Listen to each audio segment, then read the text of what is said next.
Ia adalah salah satu manusia Indonesia dengan kecerdasan yang luar biasa. Sebagai Presiden Republik Indonesia yang ketiga, ia memimpin bangsa ini di awal reformasi. Kisah cintanya bersama dengan Hasri Ainun Habibie juga telah menginspirasi banyak sekali pasangan. Simak perbincangan saya Marisa Anita bersama dengan B.J. Habibie dalam Satu Indonesia.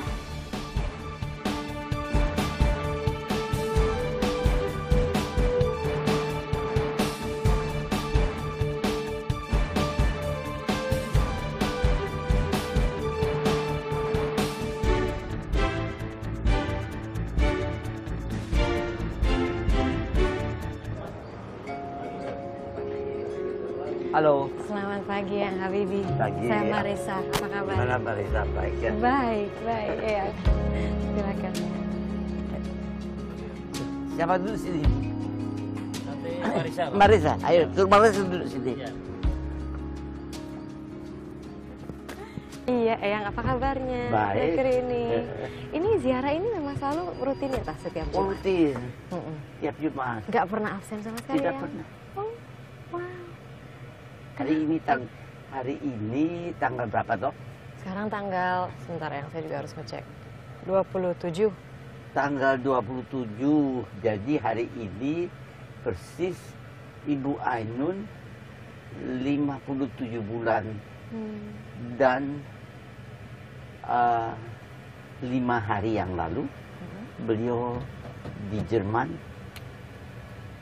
pindah memasuki dimensi dan keadaan baru. Jadi saya ke situ tiap hari tadi saya katakan Yasin, tahlil, doa khusus untuk ketentraman, dan setelah itu dari sini saya pergi ke orang tua saya, Oh, yang Tanah di Kusir. Ibu. Ibu saya lahir tanggal 10 November. Wow, oke. Ayah saya lahir tanggal 17 Agustus.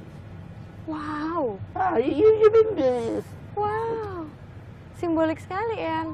Ya. Anaknya jadi presiden.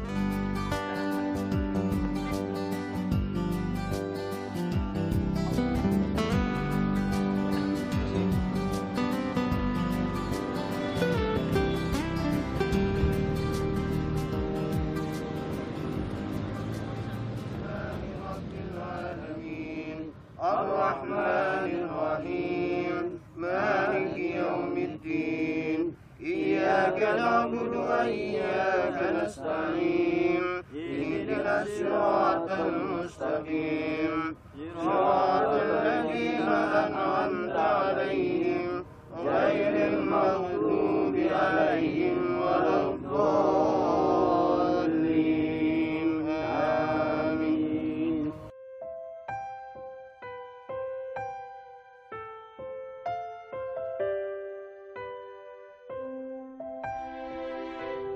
Ragamu Ainun di sini di Taman Pahlawan bersama para pahlawan bangsa lain.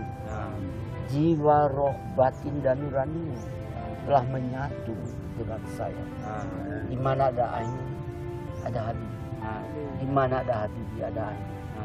Tetap manunggal dan menyatu, tak terpisahkan lagi sepanjang masa.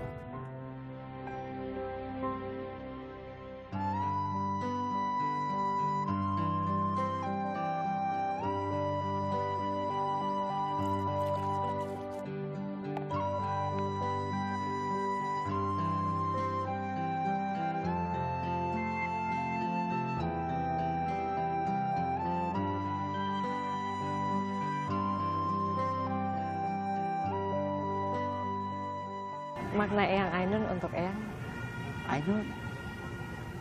Ainun, saya berkeyakinan bahwa Ainun diciptakan, dilahirkan untuk saya. Dan saya untuk Ainun. Mendapat keyakinan itu ketika apa, Eyang? Ketika saya ketemu Ainun pertama kalinya. Langsung, Eyang? Iya, gula Jawa itu. Si gula Jawa itu, yang suka diledek itu? Iya, yang suka dilihat. Eyang suka, Karena tapi sebelumnya Ainun lingkungannya di Universitas Indonesia banyak sekali saingan yang namanya Habibie lebih ganteng dan lebih pintar, lebih kaya dari Masa? Habibie. Ya. Tapi juga Ainun juga saingannya banyak juga, lebih cantik, lebih pintar, lebih kaya. Tapi tidak pernah saya mendapatkan perasaan demikian. Apa sih yang dirasakan saat itu, Eyang? Saya rasakan ya getaran jiwa saya itu menjadi uncontrolled. Uncontrolled? Ya, uncontrolled dan itu tuh beat, getaran jantung gitu. Ya, uncontrolled. Saya rasa juga Ainun. Sampai sekarang masih? Sampai sekarang. Apa rahasianya, Eyang? Di saat mungkin ada banyak generasi gitu ya, Eyang ya, yang mungkin kalau ya baru 4 tahun sudah mulai merasa bosan begitu, tapi Eyang sampai sekarang tuh masih getarannya, beatnya tuh masih bergetar Ya, begitu. Getarannya karena antara Ainun dan saya, antara dua, saya yakin ya bahwa tiap insan, tiap manusia itu dipersiapkan untuk menemukan jodohnya. Ya kan? Bagaimana cara bertemunya? Tiap manusia memiliki cara sendiri. Itu keindahan dari sesuatu. Jadi tiap manusia itu memiliki yang namanya gula Jawanya. Bagaimana gula Jawa, ya si dua insan itu bertemu. Momentum itu, episode itu, tiap manusia ada. Kadang-kadang orang suka nggak sadar tapi, Eyang. Kayak udah. Saya juga waktu itu nggak sadar. Terus baru menyadari ketika? Waktu saya tulis. Oh, baru menyadari gitu, Eyang. Waktu dia tidak ada. Oh. Kan saya selalu tidak pernah berpisah dengan Ainun. Rahasianya di mana? Rahasianya antara Ainun dan saya itu tidak ada rahasia. Pernahkah ada hal yang tersulit yang sebetulnya orang pada umumnya akan merahasiakan gitu, Eyang, tapi Tidak ada. tidak ada. Semua dibicarakan. Ya. Semudah itu ya, Eyang. Tapi sebenarnya sulit dilakukan. Enggak sulit. Enggak sulit. Ikhtikat. Karena setiap orang mempunyai sejarah sejak lahirnya. Karena itu waktu saya ketemu itu kata-kata yang satu-satunya saya sampaikan kepada Ainun. Masa lampaumu ada milikmu. Masa lampau saya ada milik saya. Tapi masa depan kita mulai sekarang adalah kita bersama-sama. Tidak boleh ada sesuatu halangan antara kita memberikan informasi yang kurang jelas. Tidak boleh ada rahasia. Terimalah saya ini sebagai apa adanya. Dan jadikan saya suami yang kamu idam-idamkan. Tetapi berikanlah saya kesempatan untuk menerima kamu seperti apa adanya. Tapi berikan saya kesempatan untuk menjadikan kamu istri saya yang saya idam-idamkan. Pernah nggak Eyang Ainun tuh marah sama Eyang ya, Habibie? sering marah. Ketika marah kalau saya tidak mau berhenti bekerja. Lupa makan, lupa minum, minum obat, dulu situ. Nah kalau misalnya sekarang yang ingetin siapa, Eyang? Tidak ada. Nah terus?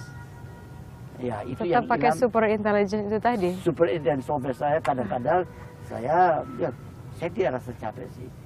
Soalnya memang saya dilahirkan hanya membutuhkan istirahat tidur hanya 4 jam cukup. Sehat kan, Eyang? Ya, tapi kalau memang dari sononya udah begitu gimana? Dari dulu waktu dari dulu muda? dari bayi. Oh, wow. Nggak bisa dirubah. Nah, sekarang saya harus belajar tidur lebih lama dari itu. Iya. Jadi saya tidur dalam nyicil. Nyicil tidurnya. Sekarang kan Eyang Ainun kan udah tidak ada di sebelah Eyang gitu ya? Ada di secara hati saya. Ada di hati. Kalau berarti nggak ada rasa kehilangan sama Nah. sekali ya, Eyang ya? Maksudnya yang incomplete gitu dari keseharian tuh nggak ada sama sekali ya? Tidak, Nggak ada. tidak ada. Oh. Tidak ada. Karena saya yakin dia dengan saya. Saya yakin bahwa tiap orang memiliki super intelligent software yang saya katakan tadi itu. Dan dia punya merge, integrated, downloaded in my magnetic field. Saya juga tidak ngawur. Misalnya dia akan berontak. Kalau saya misalnya tidak datang, dan dia tidak tahu saya di mana, taunya ditemu saya di night club. Waduh. Begitu. Kalau begitu terjadi, Oh, iya, then she will be Really? mad. Ya.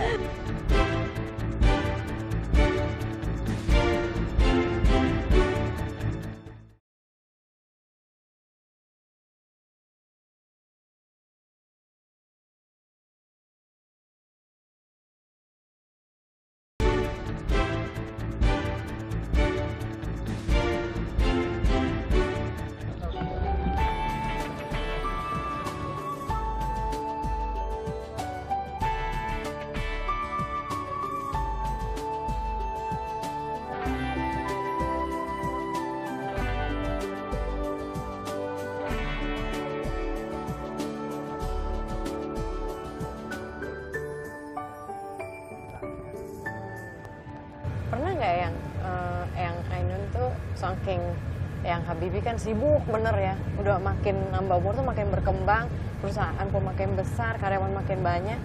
Pernah nggak ada di saat yang Ainun tuh bilang kangen sama yang Habibie karena terlalu sibuk? Ainun itu ya, orangnya itu dia rela berkorban untuk sesuatu yang dia yakin bahwa itu benar. Oke? Dia ngalah untuk menang. Wah, ngalahnya dalam arti ya udah memang Udah memang begitu. Dia ngalah. Tapi saya juga tidak ngawur. Misalnya dia akan berontak. Kalau saya misalnya tidak datang, dan dia tidak tahu saya di mana, taunya ditemu saya di night club. Waduh. Begitu. Kalau begitu terjadi, Oh, iya, then she will be Really? mad. Ya, tapi kalau dia tahu, I know where he is. He's in his room. Waktu belum ada laptop, he's working with all his papers and making all his design and etc. Paling bata, I have to call him to check whether he has have his lunch. Caranya bagaimana? Iya. Dia kirim makanan untuk malam. Karena saya tidak pernah pulang. Tapi adakah sesuatu dari yang Ainun yang banyak orang nggak tahu, tapi padahal spesial banget? Yang Ainun itu tidak pernah marah. Oh iya? Marah sama orang sehingga dia menyakiti orang. Tidak pernah. Walaupun dia udah gondoknya setengah mati. Ya waktu saya baru nikah misalnya, dia mandiri selalu dapat uangnya sendiri. Dia kerja, jadi dokter, satu mati. She's very independent. Tiba-tiba dia tergantung saya. Dia nggak mau terima uang dari saya. Terus saya bilang, look, so I have not more than that. Kita punya sama-sama, kita bagi pekerjaan. Lama-lama dia terima. Jadi di awal menikah dia nggak mau terima uang dari yang Habibie? Pertama-tama dia tidak mau terima kecuali yang dibutuhkan. Lama-lama, karena mungkin saya bilang sama dia, Nun, kamu boleh milih. Atau kamu buat karir, cari duit. Saya jadi houseman. I care about it. Oh really? Terus dia bilang apa saat itu? Atau saya cari duit, you take care. Nggak usah jawab saya, kamu mikir aja deh. Tapi nggak bisa dua-dua. Sudah begitu. Silakan, saya ngalah. Oke? Dia mikir, kurang lebih berapa hari kemudian, gimana hasil pikirannya? The nature is memang anak itu dari rahim saya, bukan dari rahim kamu. Jadi dari saya kali besar, jadi dalam itu I care for the children, not you. Iya, intellectual compatibility itu penting ya, Harus. dalam marriage harus. Kenapa ya? Saya rasa karena itu adalah intellectual compatibility. Itu harus. Karena itu yang bagian penting dari kehidupan.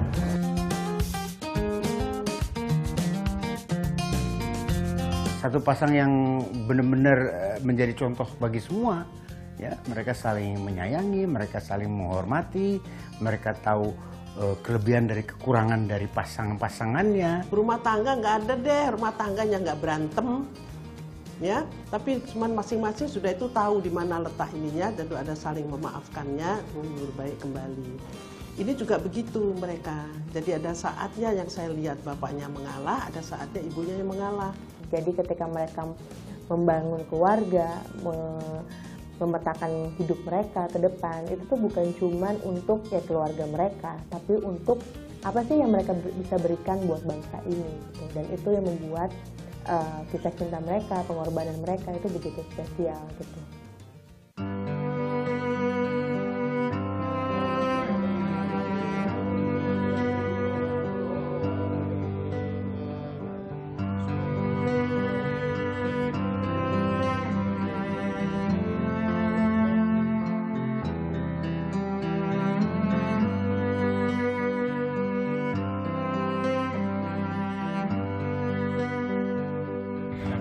Eyang kan dibesarkan sama ibu karena nggak sempat lihat bapak gitu. Waktu masih kecil bapak udah nggak ada.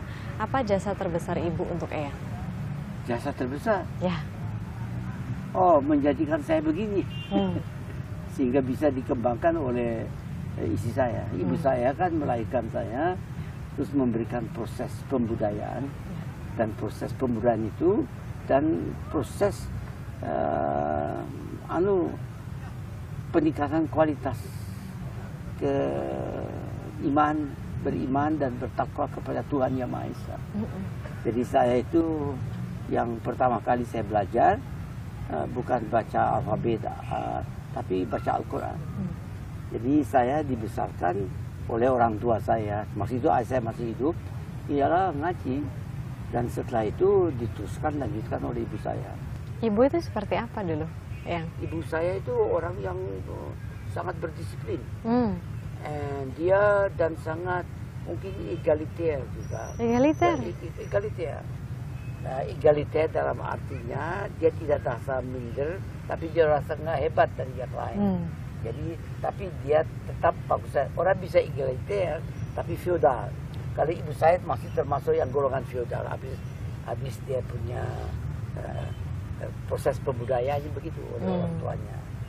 Jadi ibu misalnya sebagai contoh, waktu saya di Makassar itu international school tidak terikat pada agama.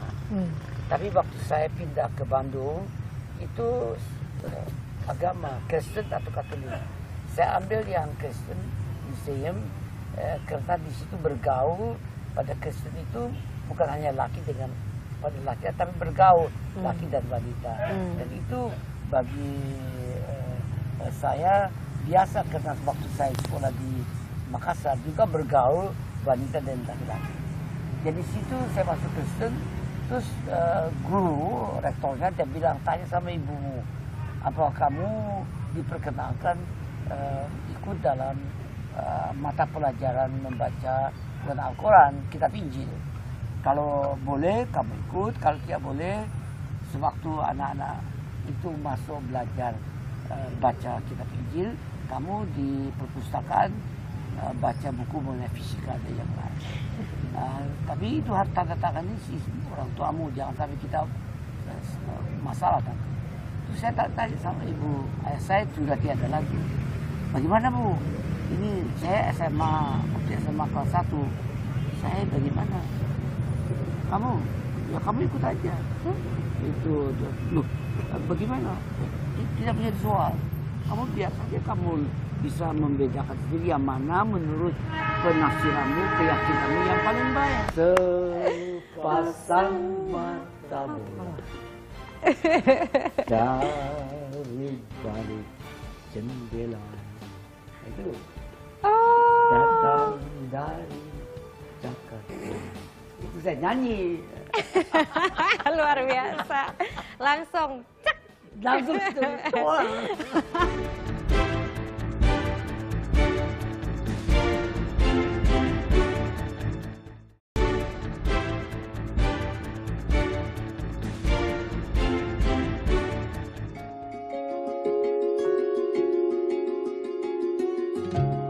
Eyang tuh sebenarnya terlalu baik. Dia tidak bisa menolak Dia tidak bisa menolak, tidak bisa mengatakan tidak. Sangat kasih sayang dengan cucunya sampai pengen ya menghabiskan waktu dengan aku. Beliau orangnya ini sangat-sangat perfect. Tidak ada hal-hal yang tidak tepat, semuanya harus tepat. Baik dalam memberikan tugas, baik si penerima tugas itu harus siap melaksanakan tugas dengan yang hasil yang perfect juga.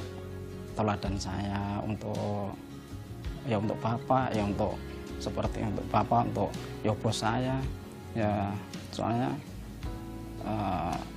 Bapak ini adalah saya anggap sebagai Bapak saya sendiri.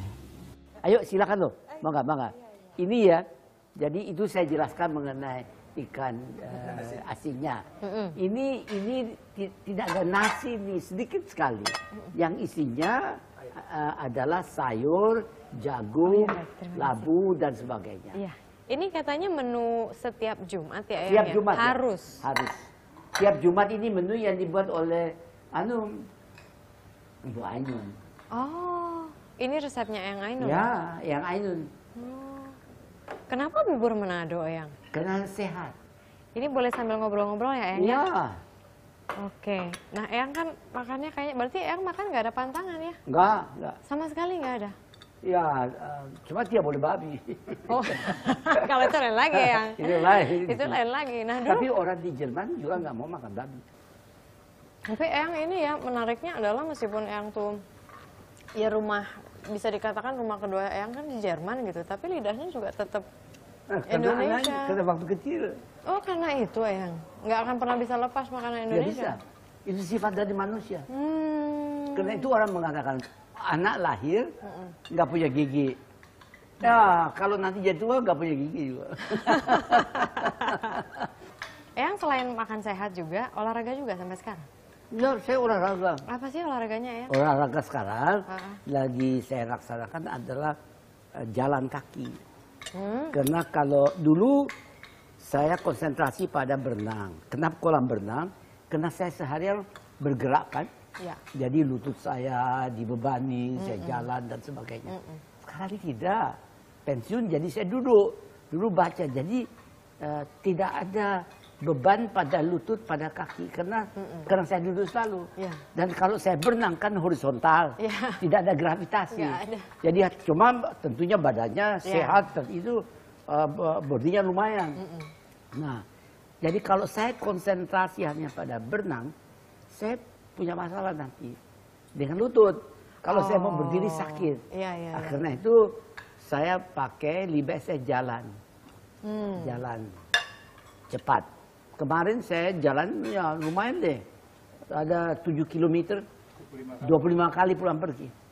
Di sini aja di rumah gitu, Di dari rumah. ujung ke ujung. Oh, Soalnya kalau saya jalan di luar, wah rame ya? rame. Banyak yang nyamperin. Iya itulah. Terus aku juga dengar Eyang tuh kan selain berinovasi di bidang aviasi, Eyang itu juga berinovasi di bidang makanan. Iya, saya Jadi suka. suka bikin mikir ini kalau misalnya dikombinasi ini gimana ya jadinya? Rempang, terus apalagi ya Eyang ya? Apa aja sih yang udah yang bikin waktu itu? Ceritanya saya suka makan rempeyek. Tapi tiba-tiba dikatakan nggak boleh, terlalu banyak kalori, kacang. Iya, oke. Gimana ya caranya? Saya bilang ambil pisang. Kacangnya berapa besar gini. Potong-potong jadi sebesar kacang itu. Ya. Terus buat seperti rempeyek. Oh, ini? Nah, iya, buat seperti rempeyek. Dari rempeyek itu ya kelihatan seperti rempeyek kan, tapi isinya pisang. Nah, itu good. Terus saya namakan rempang. Rempeyek pisang. Oh, ya, dan ini itu. hasilnya. Terus satu masa pisang terus. Jadi saya buat sebagai pengganti. Kan kalau saya beli buah-buah. Buah-buah di toko itu, di Alfresh. Apel paling murah itu dari Malang, yang kecut. Saya goreng. Ini? itu saya goreng. Jadi saya bilang pakai the same adonan.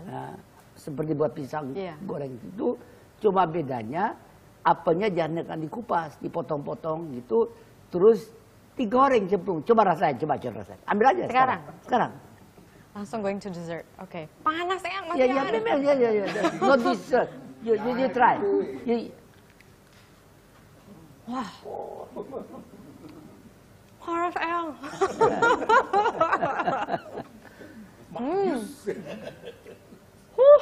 Too hot, huh? Too hot, but it's okay. Kayak makan pisang goreng tapi seger. Ya, and that is apple. Ini idenya dari mana dulu, Eyang? Hah? Idenya bagaimana mau membantu produksi dalam negeri supaya Serius, beli dari itu? Iya, serius. Ini nggak mau dipatenin aja, Eyang? Jadi resepi by B.J. Habibie. Gitu. Boleh kalau itu resepi by B.J. Habibie untuk menjual lebih banyak boleh. Tapi kalau paten begitu kebangetan saya. Kebangetan ya. Karena saya bantu itu siapa namanya petaninya di Malang, orientasi yang menjual. Biar aja saya punya bagian dapat dia lebih banyak, keuntungan lebih banyak dia jual. That's nice. Ya. Nah, Eyang sampai sekarang tidurnya masih sedikit, 4 jam gitu. 4 jam. Tapi kalau siang hari nggak tidur? Kalau bisa saya suruh tidur. Tapi dia selalu bisa. Saya ini kan ada sini ya. Misalnya, yang kemarin lumayan saya tidur 4 jam dan 1 Eyang menit. tuh pakai app. Pakai ini. Oh, I see. Itu cara kerjanya gimana sih, Yang? Ini dia punya sensor di sini. Terus dia ukur gerakan saya, pulse dan sebagainya. Bagus itu, jauh. Oke.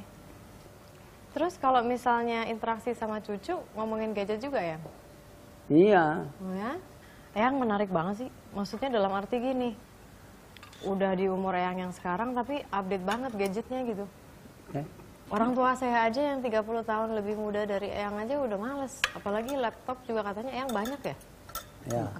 Why do you need so many laptops? Satu bahasa Jerman, bahasa Inggris, ngapain saya rubah-rubah? Pendapat Eyang mengenai orang-orang yang malas ngikutin teknologi gimana, Yang? Ya, ketinggalan zaman. Dia dapat informasi, tidak cepat, tunggu, kita serentak. Tapi Eyang gini, teknologi itu kan juga ada seremnya, Eyang. Jadi gimana ya ketika lagi ngobrol sama cucu, kan cucu pasti main teknologi tuh, iPad apa gitu. Tapi ada sisi negatifnya. Berarti Eyang ngasih tahu cucu seperti apa untuk menghindari si cucu ini kena efek negatif dari teknologi, Eyang? Pertama, sifat manusia itu dia akan memanfaatkan teknologi apa saja yang available untuk dia untuk memenuhi keinginan. Iya. Ya toh? Jadi kita ini harus mendidik manusia agar supaya keinginan itu sehat. Tidak yang neko-neko. Jadi misalnya sehat yang wajar dah, yang supaya jadi pintar, apa kalau menurut saya nilai fisika, biologi, sejarah, yang sehat-sehat, supaya manusia itu selalu mau tanya toh, mau jawab. Nah, karena memang dididik sedemikian rupa, proses nilai tambah pribadi tiap orang itu nilai tambahnya meningkat. Cucu Eyang seperti apa sih? Adalah cucu-cucu yang seperti apa gitu? Kata Pak Watik, Eyang cinta banget sama cucunya. Cinta banget. Oh iya. Saya cerita satu. Pasca itu, terus saya mandi Amerika, ujiannya, nasional paling tinggi 100, dia dapat 97. Tiba-tiba melayang surat. Dia lamar sama 5 university untuk belajar aeronautics. Tapi yang menarik, dia harus putuskan yang mana. Dia ambil di mana Boeing, think tanknya Boeing. Semua orang-orang Boeing itu belajar di sekolah situ, di Chicago. Namanya Illinois Institute of Technology. Nah, dia dapat surat. Pasal selamat ya, karena performance Anda kami akan memberikan kepada Anda beasiswa. Padahal dia minta. Beasiswa not bad, 70.000 US dollar. Dia bilang, kami berikan sama kamu gitu. Tapi ada tambahan. Wow. Congratulations to become a member of the family of Nobel laureates and inventor. Saya kan terkesan toh. Yes. Jadi saya ambil telepon Skype. Congratulations ya. For your performance. Thank you Eyang. Kamu boleh milih. Karena saya mau kasih kamu mobil. Mobil kecil, boleh pilih. BMW, Mercedes, Toyota, tapi kecil, bukan sport. Terus dia, enggak, saya nggak mau, saya nggak butuh mobil. Terus saya terus mikir kan, mungkin dia butuh duit. Ya toh? Dia bilang apa? I don't need money. Saya nggak butuh. Loh, jadi saya kasih apa sama kamu? Kalau mau, kamu datang dong kalau saya lagi di wisuda. Saya tahu kamu nggak pernah mau datang karena terlalu jauh. Kalau kamu berikan itu, saya senang, I will be happy. Atau saya kamilkan. Eyang dulu pernah nyanyi juga ya, Eyang? Pernah jadi vokalis band bukan sih? Ya. Really? Iya. When? What happened? Tell me. Waktu itu ketika jadi vokalis band itu ceritanya gimana? Ya, waktu zaman SMA dan zaman mahasiswa. Waktu itu udah kenal sama Eyang Ainun dong? Oh, kenal. Terus dia gimana? Apa? Pas ngeliat Eyang ngeband? Saya nggak tahu. Saya nggak tahu. Kalau cerita sampul. Cerita sampul? Yang Maksudnya cerita sampul? Sampul Habibie Ainun. Oh begitu. Itu kan ada, lihat toh ada gambar Habibie dan Ainun di mana saya begini sampul begitu. Tahu toh? Itu. Begini saya cerita. Profesor Ruseno mendapat Dr. Honoris Causa, kehormatan dari ITB. Jadi diatur Profesor Ruseno nanti malam dia berikan orasinya. Nah, waktu malam di Human, saya duduk dekat Ainun. Saya sudah guru besar ITB. Terus Profesor Ruseno bilang, tadi saya ikut orasi Habibie mengenai konsep pesawat terbang. Saya baca dia punya paper, apa buku mana itu. Saya bilang terus terang, Habibie jempol, dua-dua, bilang gitu. Matematiknya tinggi, jempol. Publicationnya Habibie jempol, S3-nya jempol. Terus dia bilang, satu yang jelas, pokoknya satu yang saya tahu, saya bisa nyanyi dan dia tidak bisa nyanyi. Waktu dia bilang begitu, Ainun di sebelah saya, dia langsung pegang, Pak kamu nyanyi tuh. Ya saya janji nanti saya akan nyanyi, saya bilang gitu. Itu waktu dia datang ini, dia pegang saya, kamu nyanyi dong. Nanti ya saya nyanyi gitu. Ada yang cepret, itu jadi diabadikan dalam buku itu. Nah, terus Pak Ruseno nyanyi dulu. Terus yang Ainun panggil Panisha. Sungguh suami saya tuh suruh nyanyi. Dia bilang nggak bisa nyanyi. Bisa nyanyi? Bisa. Mau nyanyi apa? Saya bilang mau jadi. Itu sepasang mata bola tentu. Sepasang mata bola. Terus terus nilainya yang jadi begini jadi gini.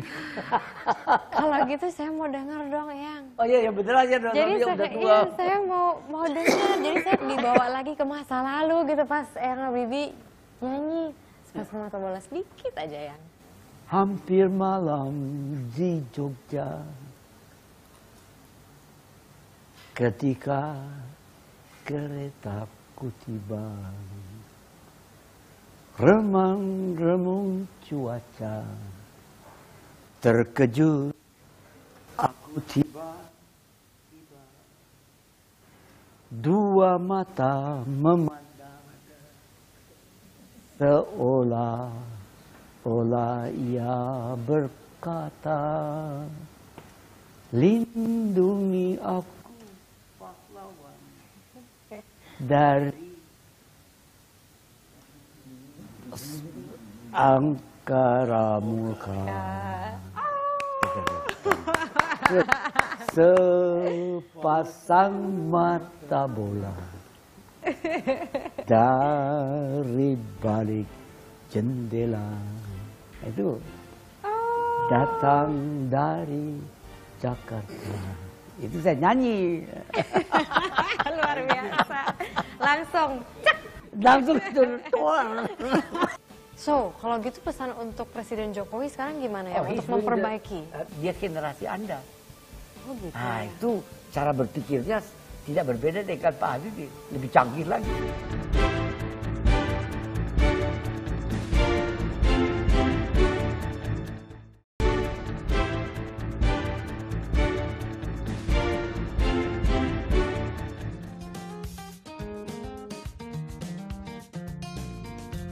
Jadi beliau begitulah, jadi sangat humanis, sangat telaten, dan sangat keras dalam mendidik anak-anak Indonesianya untuk jadi orang hebat. Dia nggak mau orang Indonesia itu tidak menjadi nomor satu, jadi dia selalu mendidik dengan keras.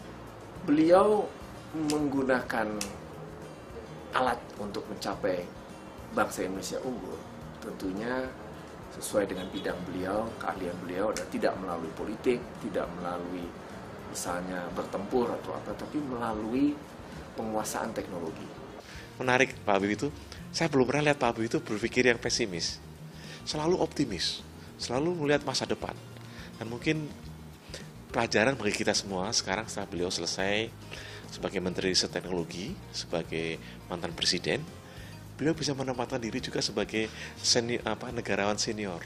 Sahabat Indonesia masih menyapa Anda dengan Eyang B.J. Habibie. Kali ini lokasinya luar biasa sekali, yaitu di Perpustakaan Habibie dan Ainun. Eyang, seharian kan saya ngikutin Eyang nih dari tadi pagi. Terus saya notice itu selendang yang Eyang pakai di melingkar di leher Eyang itu tampaknya bukan selendang biasa gitu. Modelnya lebih feminin gitu. Ada cerita di balik itu? Ada. Ini ada selendang yang penghabisan dipakai oleh Eyang Ainun dan dia sering memakainya.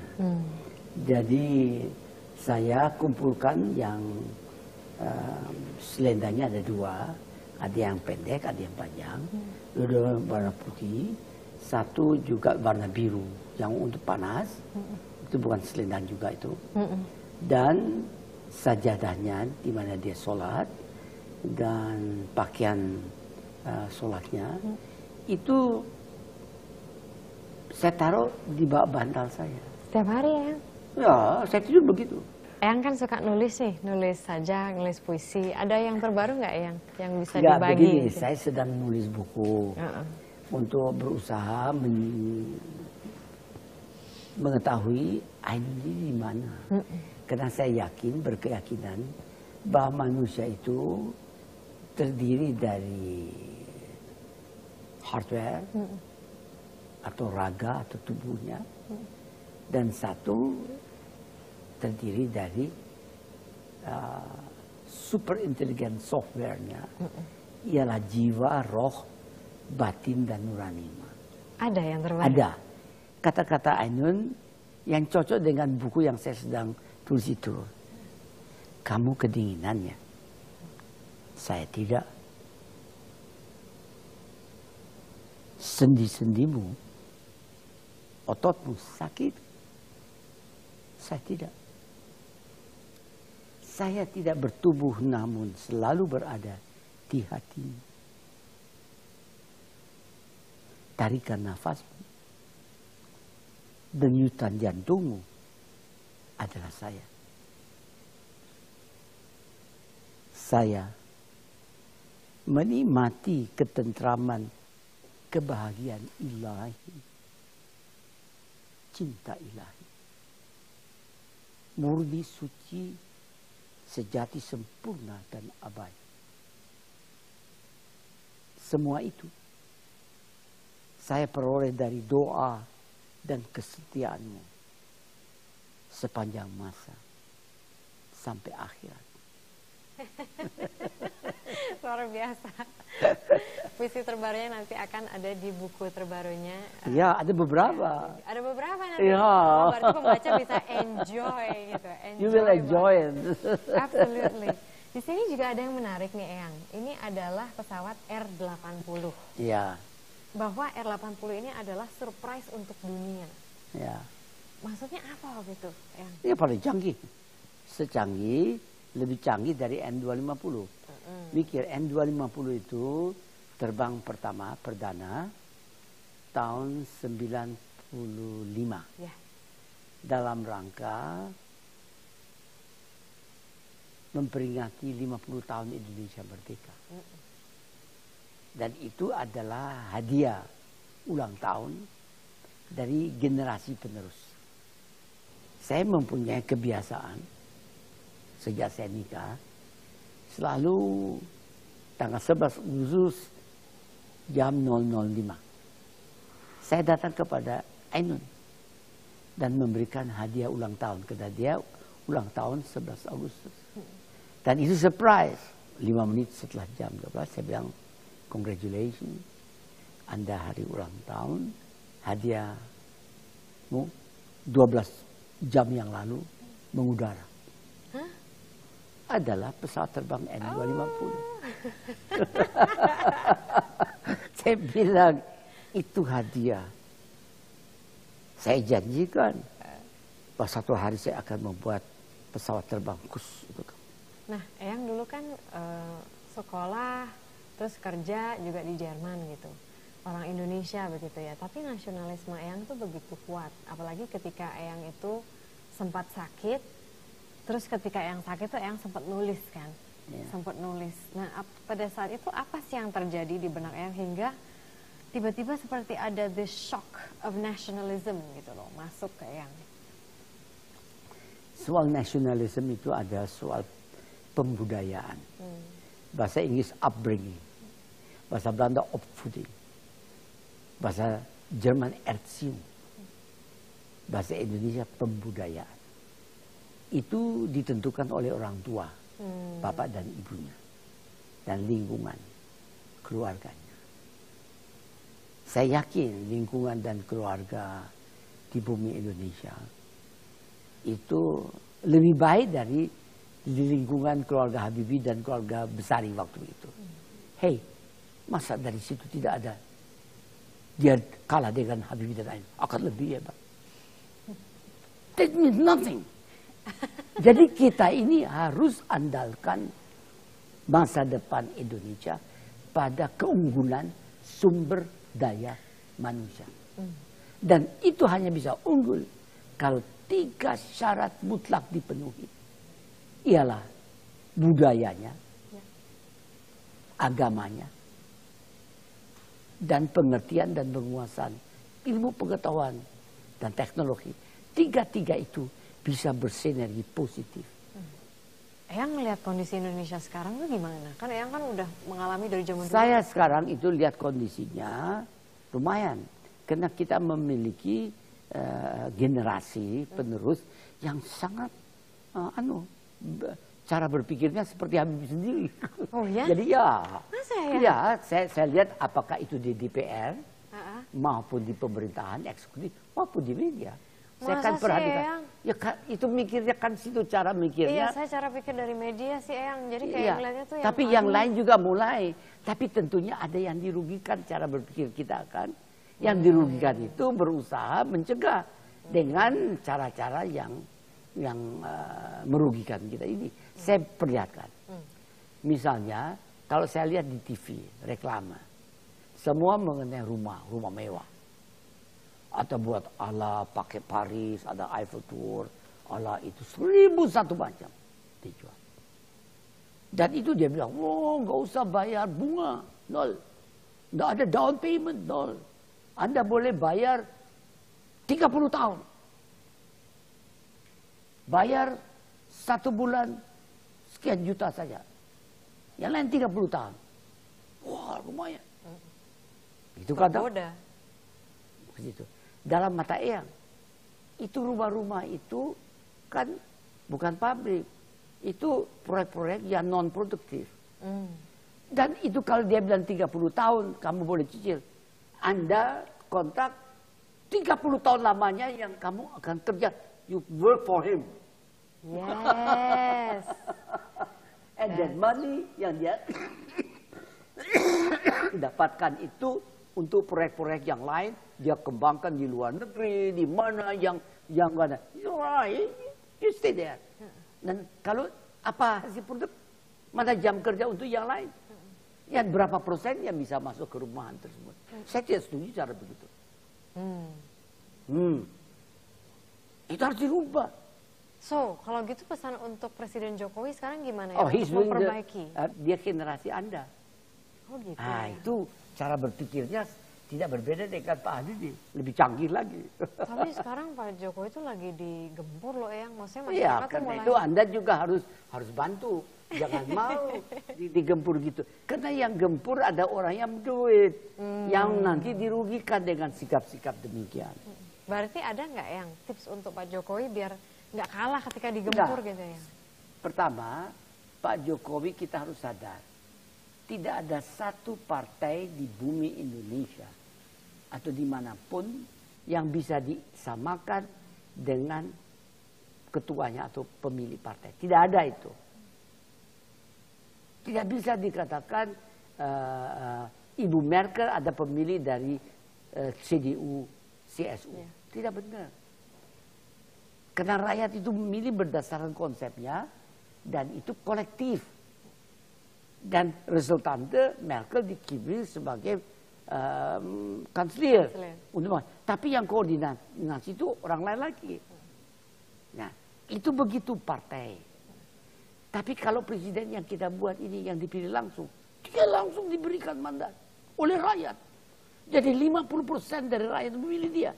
Dan karena dia benar merakyat, juga mereka yang tidak memilih saya mau wakili kamu juga. Saya memperjuangkan keinginanmu. Sampaikan apa keinginanmu.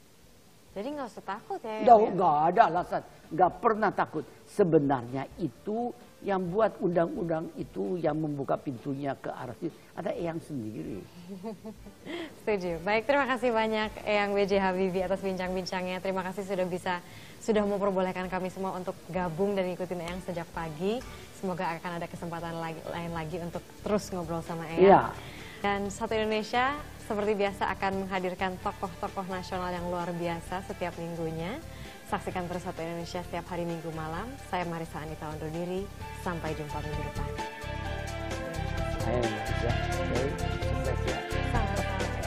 Luar biasa. That you want?